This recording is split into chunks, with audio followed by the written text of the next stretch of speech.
So here we have the Volkswagen Tiguan automatic on an 18 plate. I'm going to start off by showing you around the outside of the car, and then we'll hop in and run through some controls on the inside. But from the outside you can see it's a 5-door car with alloy wheels and tinted windows. Let's start off inside the boot and then work our way around the rest of the car from there.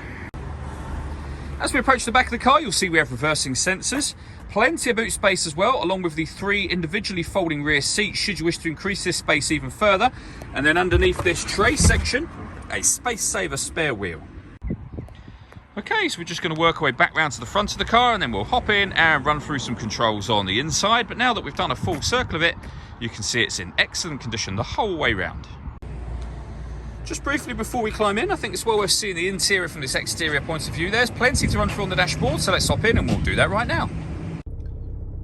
Okay, now that we're inside the car, we're going to start with the dials. On the left-hand side, we have the rev counter, and on the right-hand side, the speedometer and the fuel gauge as well. In the center, you can see we have a digital readout for the speedometer. You can change the information that's displayed there using buttons on the steering wheel. So we're on the driving data menu at the moment, so you can have any of these pieces of information there should you wish to. But there are other menus available as well. So assist systems, navigation, views, audio, telephone, your vehicle status, and then background to where we started a moment ago. At the bottom corner of that section, you can see the total miles for the car. They are 21,461. If we back out to the steering wheel, on the right-hand side, we have stereo and phone controls. And on the left-hand side, the stereo controls continue along with cruise control. This button in the middle, if you hit that after you set cruise control, this car is able to maintain its own distance between itself and the car in front, both speeding up and slowing down automatically, depending on the car in front's speed. And we've done a video showing how that works that you can find on our website and on our YouTube channel as well. In the center, we have the touchscreen for the car. So at the minute, you can see we have the radio on. This car has got DAB, FM and AM radio. If you want to listen to your own music, you can do, and there's plenty of ways to listen to it as well. If you hit source down the bottom here, you can see those being listed.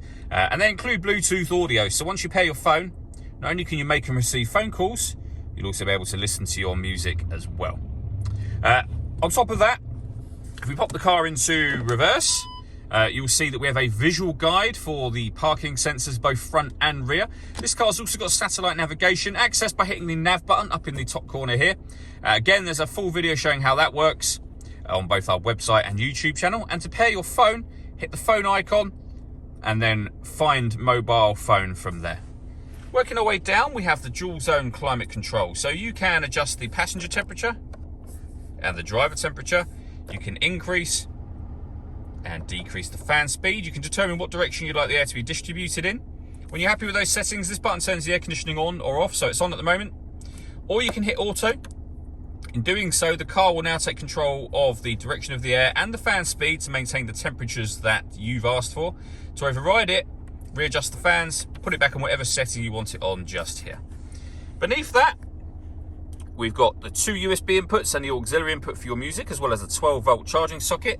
We have the gear lever for the fully automatic gearbox. We have an electronic handbrake with auto hold function.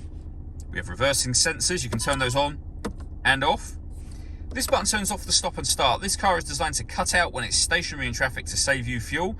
That system is now turned off.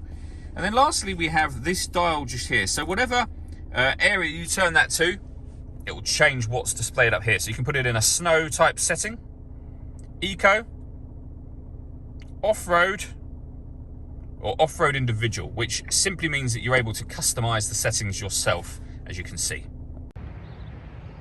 All that leaves me to say is thank you for taking the time to watch this video. If you'd like to come and see the car in person and have a test drive, please feel free to call any of our MJA sites. We'd love to hear from you soon.